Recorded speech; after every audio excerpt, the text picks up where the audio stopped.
अस्सलाम वालेकुम नाजरीन, उम्मीद है आप लोग खैरियत से होंगे। नाजरीन, ईरान और अमेरिका के दरमियान जंग का मामला इंतहाई संगीन होता जा रहा है। ऐसे लग रहा है कि जैसे दोनों ममालिक के पास ऑप्शंस कम हैं और उनके इत्तहादी भी ना चाहते हुए उनके साथ चल रहे हैं। अदरवाइज़ उनका दिल यही चाहता है कि ए दोवे लड़के वेह लैन, जदों थक जाएंगे ना तो फिर इनके दरमियान आकर सुलह करा देंगे। अमेरिका की सूरत हाल ज़्यादा अकवर्ड है। ईरान का तो जो नुकसान होना था वो पहले हो गया।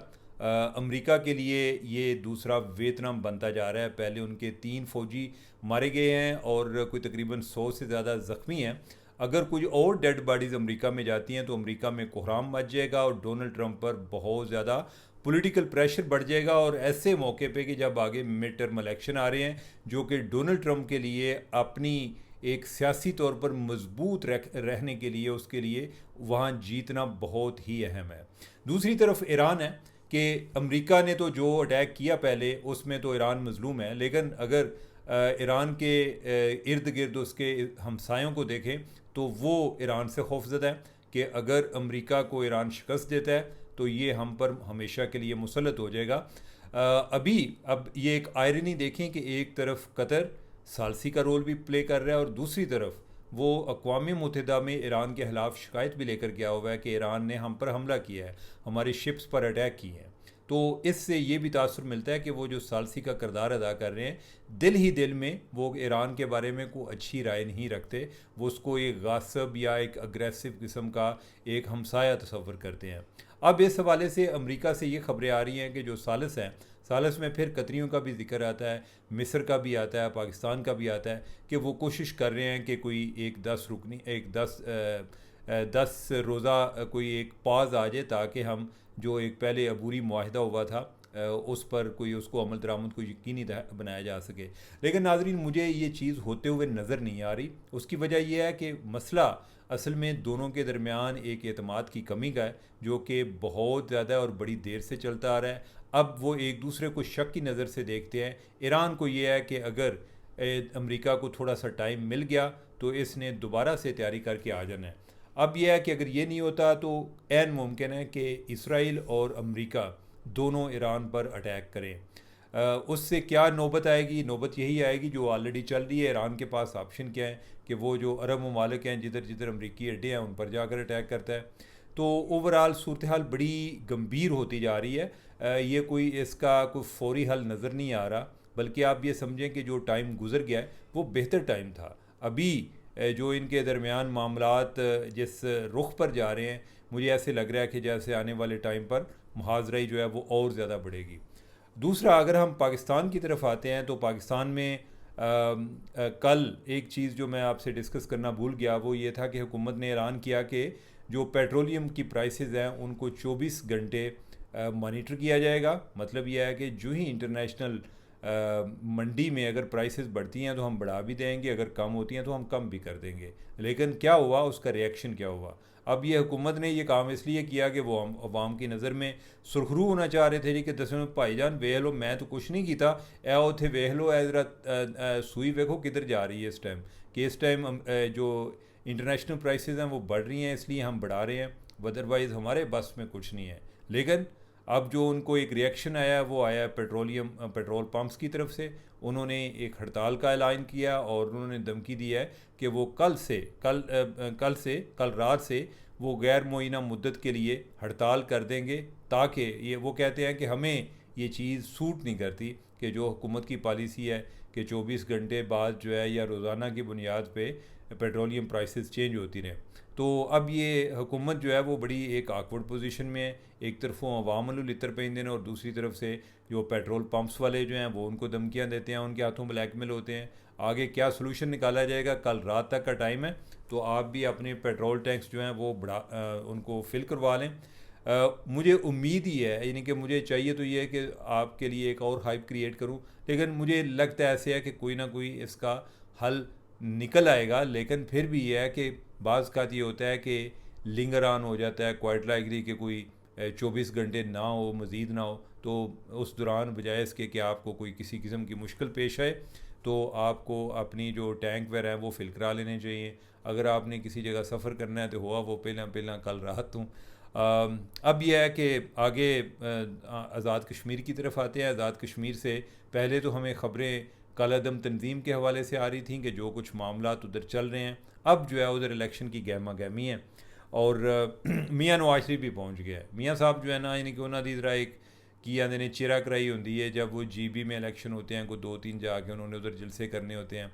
अभी वो मुजफ्फराबाद पहुँच गए हैं और उन्होंने कहा जी कि मेरा दिल करता है कि इलेक्शन में कामयाबी मिले तो शहबाज शरीफ को कहूँ कि मुझे वज़ीर आज़म आज़ाद कश्मीर लगा दें। कम अज़ कम वज़ीर आज़म के नाल लगा होएगा ना मियाँ साहब के नाल, तो ये वजारत उज़्मा का बड़ा मज़ा होता है, बड़ा चस्का होता है। लेकिन आई डोंट थिंक कि वो वज़ीर आज़म बनने के लिए बात कर रहे हैं। मतलब ये है कि वो एक तरह की एक सेंस ऑफ ओनरशिप लेने की कोशिश कर रहे हैं जी कि जो कश्मीर के लोग हैं वो मेरे दिल के बड़े करीब है। मेरा दिल करता है कि मैं इधर लोगों की बेहतरी के लिए कोई काम करूं। और उसमें उन्होंने जो उनको वादे वईद किए हैं वो भी पंजाब के हवाले से किए हैं कि जिस तरह पंजाब में तरक्की हो रही है या पंजाब में बेहतरी आ रही है, वही चीज़ें जो हैं हम इधर कश्मीर में भी करेंगे।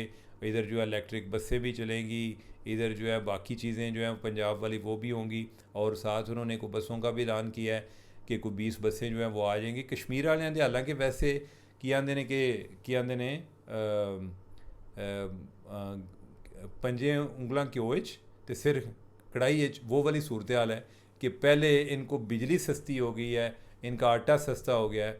अब ये और जो है इधर उधर से जो सियासी कायदीन है वो भी उनको बहुत सारे वादे वईद कर रहे हैं। लेकिन ये है कि कश्मीर वाले हैं उनका गुस्सा ही नहीं ख़त्म हो रहा। नाज़रीन, मुझे बाज़ का तो बड़ा दुख भी होता है क्योंकि हमने आज तक यही सुना, हम आज तक यही बात एडवोकेट करते रहे कि लोग जब उनको कुछ मिलता है जी, देखो जी कि लोगों का दिल तो नहीं करता घरों निकलन दे, उनको कोई ना कोई तकलीफ़ होती है तो वो निकलते हैं।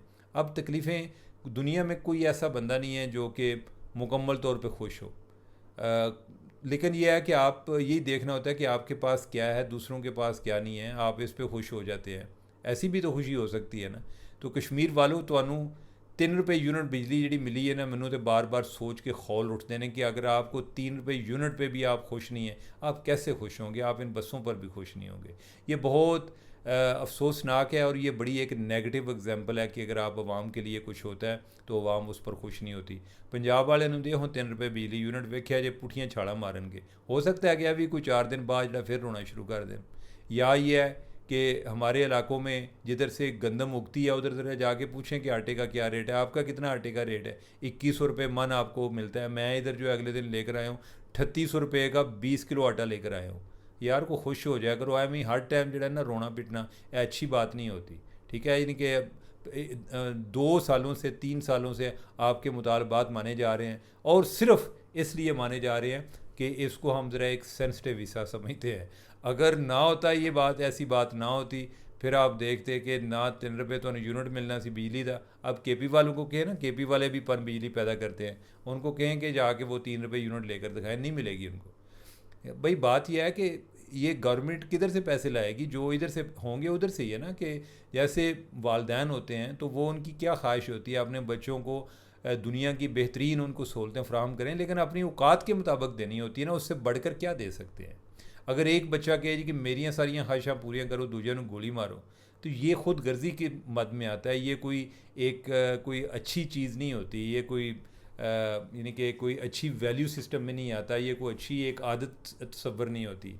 तो खैर ये है जी कि अब जो है ना एक और कश्मीर के हवाले से जो डेवलपमेंट हुई है वहाँ के इलेक्शन की हुई है। एक तो ये है कि ये इलेक्शन के हवाले से जल्द से जुलूस तो शुरू हो गए हैं, लेकिन ये है कि वो कह रहे हैं कि इलेक्शन सोने एक बारी नहीं होंगे, इलेक्शन 3 बारी होंगे। मतलब ये है कि किस्तों में होंगे कि पहले जो है वो मीरपुर से शुरू होंगे, फिर कोई 2-3 दिन बाद की मुजफ्फराबाद में होंगे और फिर कोई 2-3 दिन के बाद उधर पुंछ सेक्टर में होंगे, रावलाकोट, ये जो ट्रबल पार्ट है।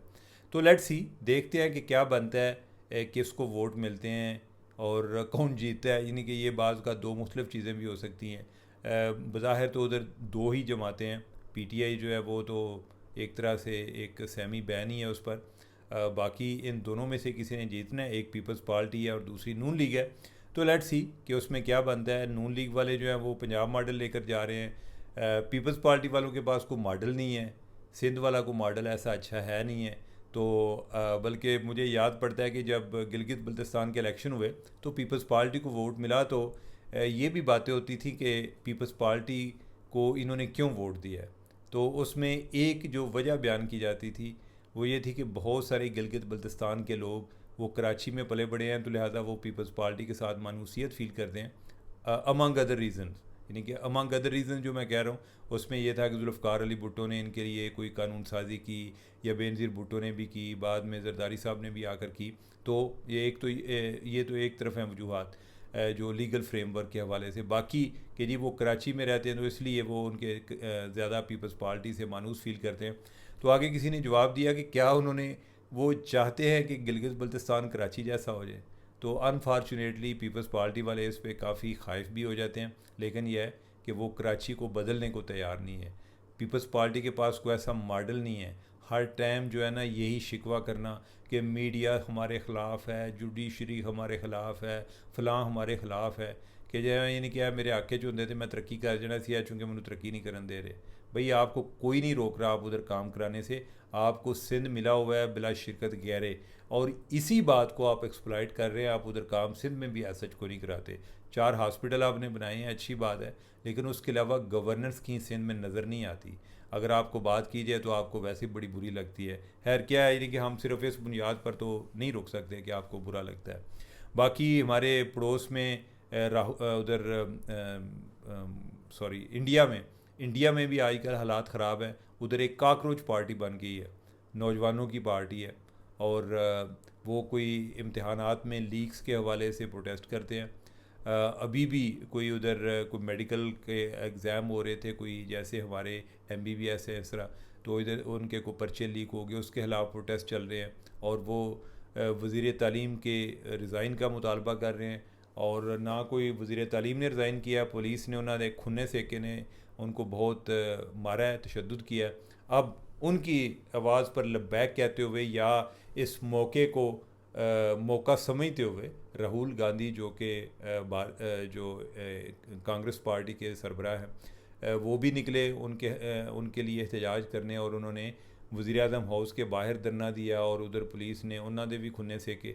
और फिर यह है कि उन्हें कोई चोटें वगैरह भी आई हैं, कोई ब्लीडिंग भी थोड़ी बहुत हुई है। तो एनीवे यानी कि ये कोई बंदा कितने खुश नहीं। यानी कि एक बात आप जहन में रखें कि सिर्फ पाकिस्तान में लोग ना खुश हैं ये बात नहीं है। ना अमेरिका में खुश है, ना यूके में खुश हैं। यूके में इस टाइम 10 सालों में 7वां प्राइम मिनिस्टर आ गया। उधर अदालतें भी बहुत अच्छी हैं, उधर स्टूडेंट यूनियन भी है, उधर लोकल बॉडीज़ के इलेक्शन भी होते हैं। उनकी हमारे से मईशत भी अच्छी है, दुनिया की 5वीं बड़ी मईशत है। लेकिन यह है कि लोग उधर खुश नहीं हैं। जर्मनी में खुश नहीं हैं, फ्रांस में खुश नहीं हैं, हर जगह पर खुश नहीं हैं। फिर आप में से कोई बंदा ये कहेगा उनके हमारे जैसे मसाइल नहीं। कभी भी दो लोगों के मसाइल एक जैसे नहीं होते। मसला ये है कि खुश हैं या नहीं। आप मसाइल का हल इसीलिए चाहते हैं कि उसके बाद आप खुश हो जाएंगे, तो वो भी अपनी जगह पर खुश नहीं है। यानी कि मेरे और आपके मसाइल में भी फ़र्क होगा। कोई भी दो बंदे जो है उनके मसाइल डिफरेंट होते हैं, ठीक है। तो ओवरऑल ये है कि एक डिसकंटेंटमेंट जो है लोगों में वो पाई जाती है पूरी दुनिया में।